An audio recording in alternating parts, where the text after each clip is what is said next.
မင်္ဂလာပါတုတ်ပီ entertainment ကနေကြိုဆိုပါရစေဒီတစ်ခါကျွန်တော်ပြောပြချင်တာက follower များအောင်ဘာတွေတင်ရမလဲဘာတွေလုပ်ရမလဲအရင်ဦးဆုံး follower တွေကမိုးပေါ်ကကျလာမှာမဟုတ်ဘူးဆိုတာတော့သိထားပေးပါ audience တွေကကိုယ့်ကိုရွေးချယ်မှာပါကိုက audience တွေကိုအစပိုင်းမှာရွေးချယ်ခွင့်မရှိသေးပါဘူးတင်လိုက်တဲ့ဗီဒီယိုတစ်ပုဒ်ကလူတွေကိုကြိုက်နှစ်သက်စေလားဒေါသထွက်စေလား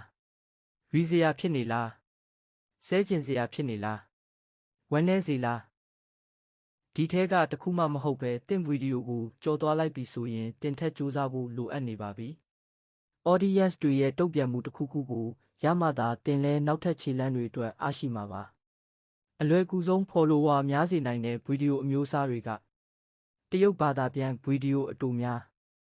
ဟာတာအတူအစများ recap movie